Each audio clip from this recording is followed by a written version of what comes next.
MSI Immerse GV60 Review. MSI targets its handy Immerse GV60 USB microphone for streamers, but it also works well for basic vocal or instrumental recordings.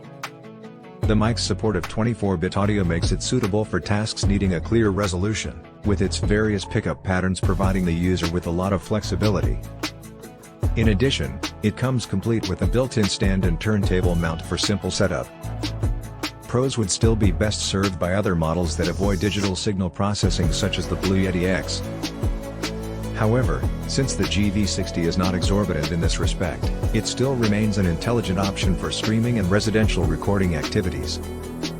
The Immerse GV60 is a side address condenser microphone that offers dimensions of 10.6 by 4.3 by 4.3 inches and a 2.4-pound weight when mounted on the desktop stand.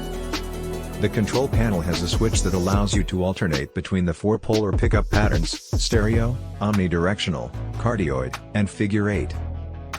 Beneath this, there are knobs for controlling the headphone sound and mic volume, as well as a mute button. The mic can pivot freely, enabling it to suit vocalists or instruments at different altitudes without difficulty. A status LED is placed above the knobs that glow blue when active and hooked up to USB power, or red if you turn on the mute feature. On the underside of the mic, there is a 5.8-inch threaded mount for traditional mic stands or boom arms and a 3.5mm headphone jack. Additionally, in the package, there is a 9.8-foot USB-C to USB-A cord for connecting to the bottom-housed USB-C port. As already mentioned, the Immerse GV60 records a 24-bit signal with some onboard DSP. However, unlike other mics with adjustable EQ effects and compression levels, there is nothing to select here. MSI describes it as containing only dynamic compression. These details match our findings from evaluation testing.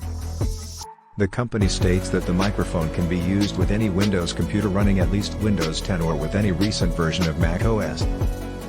The Immerse GV60 was tested by recording into GarageBand on an iMac. Our most common selection, cardioid mode, produces neat and clear audio.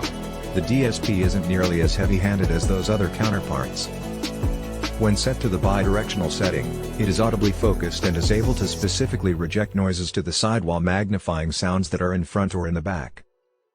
This makes it fit for use with acoustic instruments and certain vocals, or if it's your only microphone to record a dialogue between two people who face one another. Omnidirectional mode evenly captures any noise from all directions. We rotated the mic during testing to guarantee its consistent results.